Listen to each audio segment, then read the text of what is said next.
in continuous improvement of your DevOps function.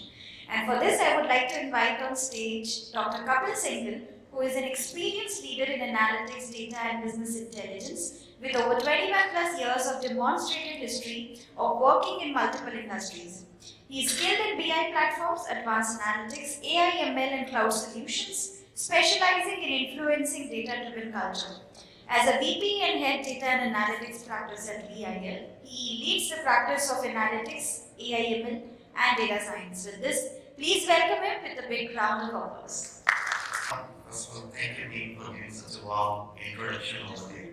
As all of you know that I'm little bit out of the league, but very much into the league of this DevOps conference over there, and there are n number of things that we are discussing about whether we need to AI ML part, generative part, which she was highlighting, and all those things that we were talking about. And definitely this is one of the area of DevOps where we feel that we should get into such kind of environment that it should get into the need of each and every pupil over there. So the thing is that let's discuss what are the factors that somebody should look into that part, that we can call it as whatever the tools, technology that we are using, we can really have a kind of user-centric DevOps that we are having.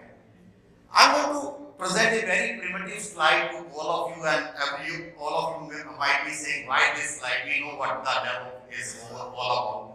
What's new into this particular slide that we are talking about? All my previous speakers, like Namita was there, Namrata and Amita, they talk about on this part of what DevOps were all about over there. Now, if we talk about DevOps is all we know. There are three things over there. But is people. Then there are two P's that earlier it was policies, now it is practice, and the third form is platform over there. Most of our speakers right now targeting that what platform is, what that platform can do, what it is. I can say that it is not only about the platform over there. We cannot live without the platform. Also, we cannot divorce with the platform altogether. It is one of the integral part over there. But to have the DevOps into the environment, we need to have two major factors that is lying on the top of that particular part.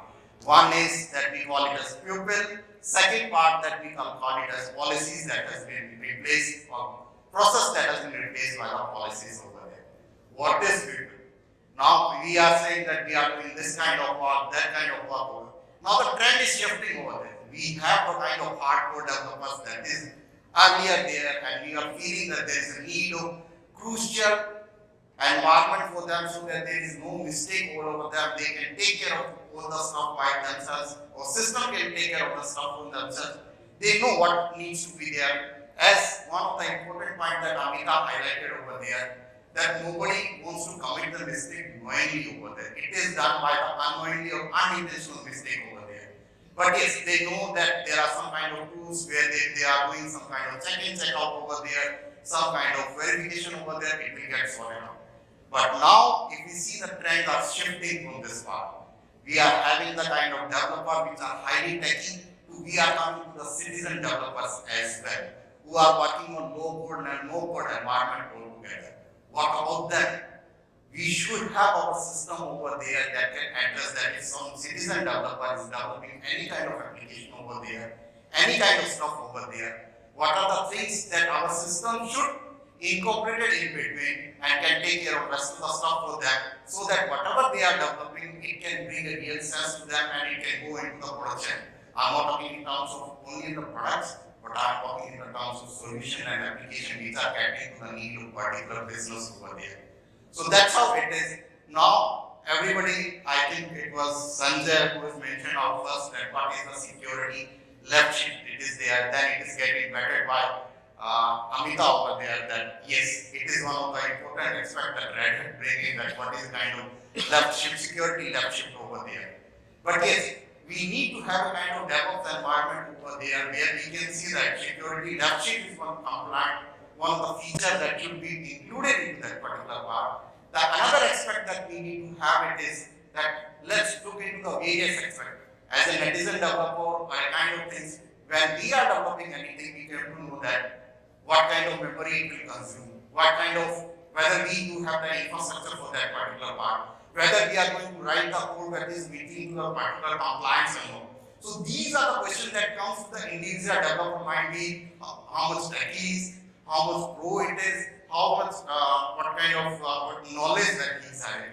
So the things that we need to establish as a kind of policies over there, that we need to give somebody a confidence over there that if we are implementing some tool anywhere with respect to DevOps, if we are implementing some kind of tool with respect to DevSecOps part over there, if we are implementing something over there, so they need not to worry about anything with respect to compliance that is inbuilt into our process. We need not to worry about the kind of security that will be taken care, and anything which will go into the production will be having kind of those things has been already taken care of.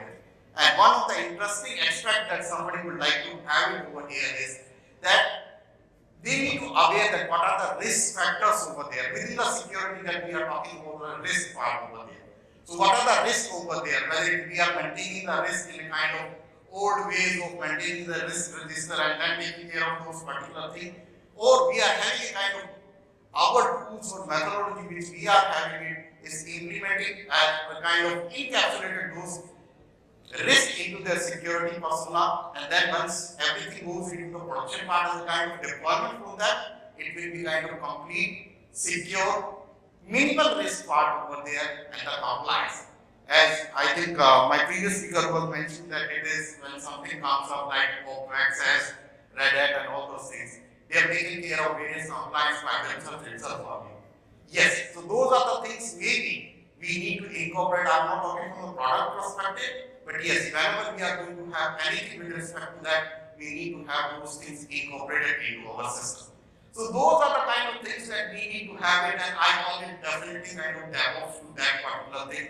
That if it is taking care of my 3 P's over there, no matter what kind of developer, who is developing, what is developing, whether it is agile, in what kind of facility it is having it, what kind of quality practices that we are having it is automatically taken care by that particular tool. So that is a kind of customer-centric DevOps that I'm looking for. Maybe it's a kind of feedback to all the great product vendors who are there, and it's a kind of things that we are also implementing as a kind of into IT environment over there.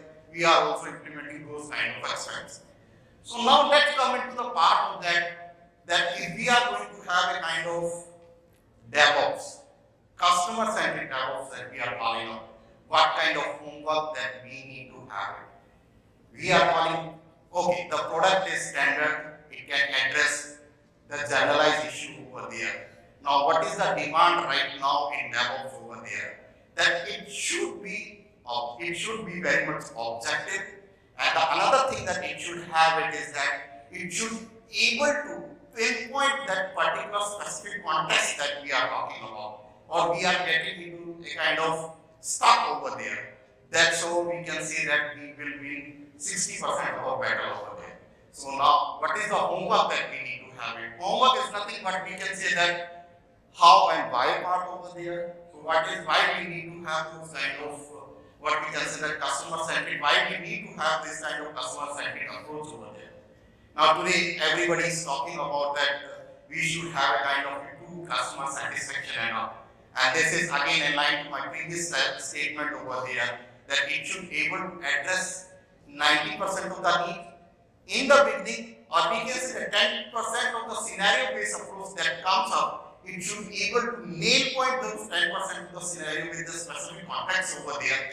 That is what we call it as a kind of customer need over there. So we say that improve customer needs, and then we understand the customer that what it should be having. Second is that the faster feedback loops that we are talking about. In this agile world, once we say that we have a sprint of 2 weeks, 1 week, and then we are having a kind of deployment every monthly or every 15 days kind of stuff that we are having. What are the kind of feedbacks that comes out of that particular thing, and how fast that we will be able to incorporate those feedbacks into a kind of, I would say, the process policy-based environment over there, so that whenever, so by having said that, at least that even in the terms of our DevOps part, it should be such a low code base that we should be able to incorporate the customer feedback and give them that kind of workable solution at that particular time that will give them the kind of lot of happiness over there. One of the interesting point that earlier one of my fellow speakers has given, that reduce waste. Nowadays we can see that there is a lot of wasteless material. There are a lot of code which is coming out in and out, declaring it as garbage and all those things over there. From where it is coming at? The reason is again my previous point, that we are not incorporating our feedback. Even we are not enabling our DevOps part over there, which can incorporate the feedback of over there, which will able to reduce waste part, and will give us a kind of what are the outcomes that we are looking for. Certainly, why we want to have a kind of why we want to have a customer-centric DevOps over there, definitely to get the kind of competitive advantages in the market. There is no second thought behind that, and that can only be measured once we are basing each and every customer file over there. And then the last point that I am having over here is kind of enhanced cooperation, a collaboration point over there. So if we are having the kind of collaboration point, collaboration is nothing but I would say that it's a kind of putting the points together to make it a kind of automated fashion, so that whatever I want to see, I can go and look into that particular point rather than going and asking somebody. It's not possible to chit chat everybody on that particular point. That will give me this kind of approach over there. Now let's discuss about the model that we are calling it as a kind of customer-centric model, that what it is. So generally in DevOps, it's a standard model, nothing development prescribed by me over there. We are calling it as a CAMS model, that is kind of standard model that we are using. And how we need to have it is that we need to monitor it, we need to respond, we need to amplify certain things, and we need to lead those things over here. So CAMS is nothing but we are describing about the culture part over there. Then we are describing about automation, being measurement and sharing part. So that's the kind of CAMS model that we are describing about the DevOps part. So culture, again I would say that it is related to people over there. So within the organization we can say that none of the DevOps is successful without having the people involvement into that. Although I think Sanjay mentioned that within the India teams and all, they have no ops kind of things, and no NOC over there, but I think that needs a kind of lot of work with respect to that. They have bringing this practice among their people over there. They have inculcate that culture over there so that they have shifted, bring that particular shift over there. So we need to have a kind of automated culture for that our people over there, and we need to understand that what can be the kind of best turnaround to that particular part, right from development to deployment part. What are the vision that we need to share with them? They should understand. If you go, and you must be agreeing to me that 40-50% of the developer, if you ask them what they are developing, why they are developing, they say we don't have an idea. My manager has given me this stuff. I'm doing this particular code for me. I don't have an idea. So the thing goes from every stuff into the software world to DevOps to quality team, everywhere over there. So first thing that we need to have it, that we need to share a kind of vision with your team or with our team over there. At least they know what they are doing and why they are doing.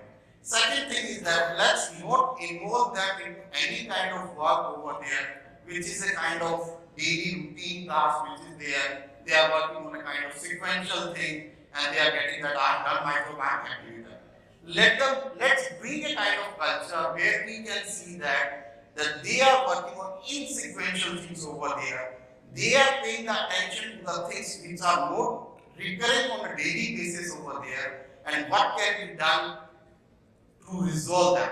This will give them the empowerment into the DevOps environment. Not only the DevOps environment, but we can say that in all our software world altogether.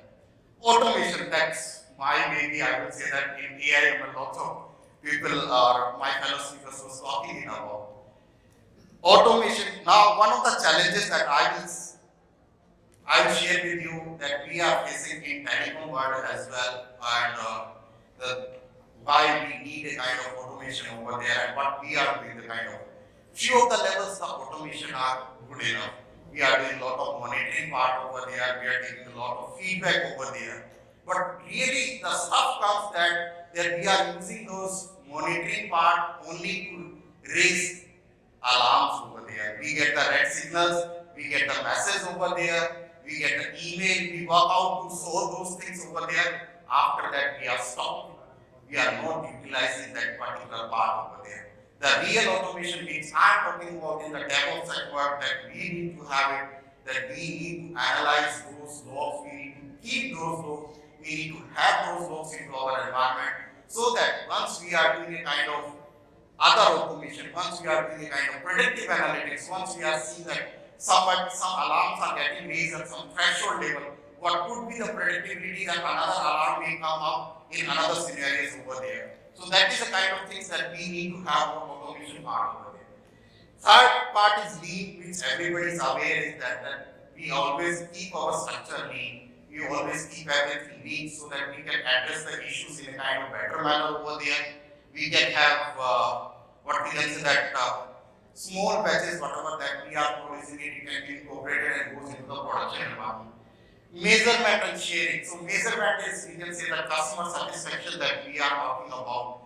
It's product-wise, it's good that we have done a lot of success story with all the customers and all those things over there. But yes, once we have those kind of environment implemented at the customer end, either this is a request for the vendors part as well. Either we should give them the kind of flexibility that they can measure there that what is the kind of optimization, what kind of benefits that they are getting from them, or we should share that the kind of continuous report if it is possible for them that they want to have it. Like we are having the handoffs into our environment part over there. And that could be one of the example that we can set it up for that part. And then sharing is a kind of admitting practices part. So that will lead us a kind of good thing that we want to have the practices, implement them, and take it to the next level over there. This is nothing but we can say that how we can take it to the next environment over there.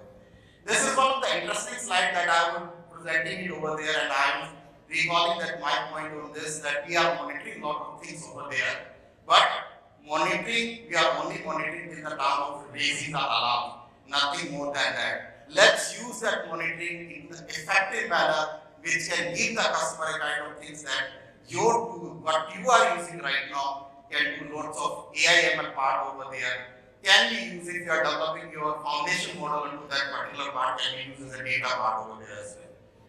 Then this is what we can say that how we can build a DevOps anomaly detection. Most of my speakers has covered that, and in the interest of time, I will not be taking it into the detail.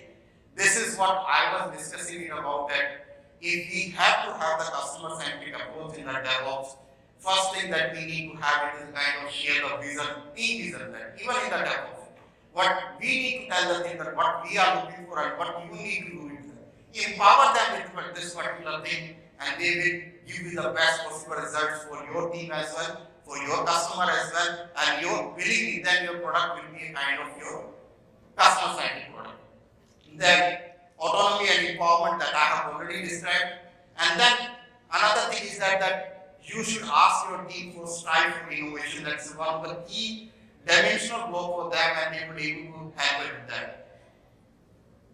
We have seen that people are, what we can say, in the organization, people are just bigger within themselves and all those things. And one of this platform that DevOps, we are here because we know that we will get a lot of insights over there. So I would definitely ask all of the leaders over there that encourage your team members to be the part of different DevOps communities over there, which will help them understand how and why they can do and what level they can do. They won't know, but they will turn up like an asset for you that particular way it is. And then definitely the collaboration part that we are having it. And so that's all that I'm having it, but definitely from the customer-centric approach, these are the points that I'm having it, and we should take care of those things. Any questions, anything that I can address? Thank you.